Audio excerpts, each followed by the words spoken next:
ঘরেই তৈরি করে ফেলুন মাত্র 3টে উপাদান দিয়ে দারুণ মজার আমের আইসক্রিম। আজকে আমি শেয়ার করব আমার খুব সহজ একটা রেসিপি, যেটা বানাতে ও খেতে দুটোই দারুণ।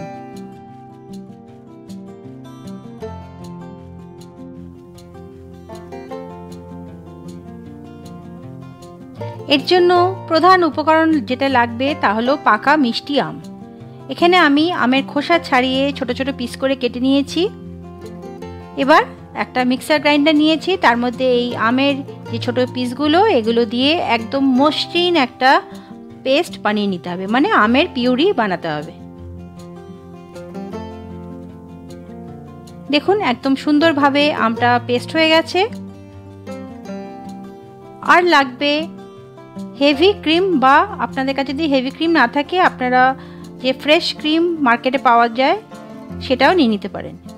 এবার ওই আমি 1 কাপ যে হেভি ক্রিম নিয়েছি সেই হেভি ক্রিমটা খুব ভালোভাবে বিট করে নিচ্ছি। বিট করতে গেলে কিন্তু অবশ্যই একটা ইলেকট্রিক্যাল হ্যান্ড ব্লেন্ডার লাগবে। ততক্ষণ পর্যন্ত বিট করতে হবে যতক্ষণ না ক্রিমটা যতটা আমি নিয়েছিলাম তার থেকে ডাবল পরিমাণে হয়ে যায়। দেখুন একদম ফুলে ডাবল হয়ে গেছে। এবার এর মধ্যে আমি দিলাম আগে থেকে যে আমের পেস্টটা করে রেখেছিলাম তার থেকে অর্ধেক কাপ আমি এর মধ্যে দিলাম।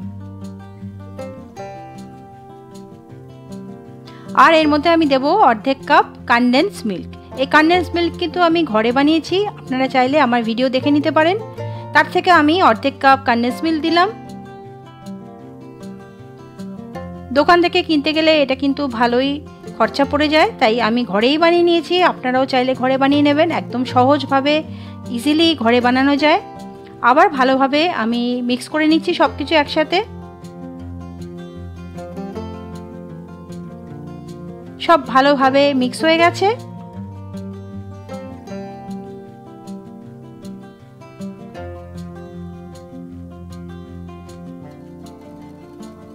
এবার এর মধ্যে দেবো আমি কয়েক ফোঁটা হলুদ রঙের কালার, ইয়েলো ফুড কালার। আপনাদের কাছে যদি থাকে অরেঞ্জ কালারও দিতে পারেন, না যদি না থাকে একদমই স্কিপ করবেন। জাস্ট দেখতে ভালো লাগে, কালারটা খুব সুন্দর আসে, ওই জন্যই আমি এর মধ্যে আমার কাছে ইয়েলো ফুড কালার ছিল সেটা দিয়েছি। আর দিলাম কিছু আমসত্ত্বের কুচি। আমসত্ত্ব ছোট ছোট টুকরো করে কেটে নিয়েছিলাম, সেটা আমি যেহেতু আমের আইসক্রিম তাই এর মধ্যে আমসত্ত্ব দিলে কিন্তু খেতে ভীষণ ভালো লাগে। আমি এর মধ্যে কিছুটা আমসত্ত্ব কুচি দিয়েছি। এবার একটা প্লাস্টিকের কন্টেনার নিয়ে নিয়েছি। আপনাদের কাছে যেমন কন্টেনার আছে, ঢাকা সমেত কন্টেনার লাগবে, যেমন কন্টেনার আছে তাতেই আপনারা আইসক্রিমটা কিন্তু জমাতে পারেন।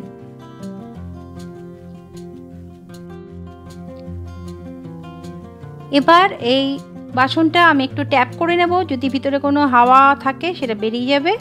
আর উপরটা আমি একদম মসৃণ করে নিলাম। উপরটা মসৃণ হয়ে গেছে। এবার আমি এর উপরে একটা প্লাস্টিক বিছিয়ে দেব, মানে প্লাস্টিক ঢেকে দেব।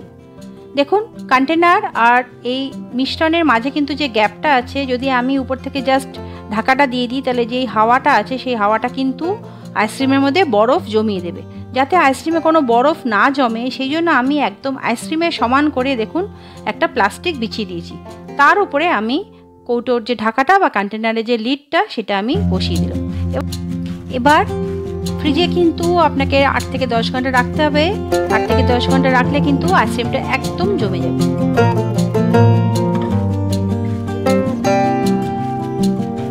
এবার দেখে নিন দারুণ মোলায়েম ক্রিমি আর আমের স্বাদে ভরপুর এই আইসক্রিম কিন্তু একদম রেডি হয়ে গেছে।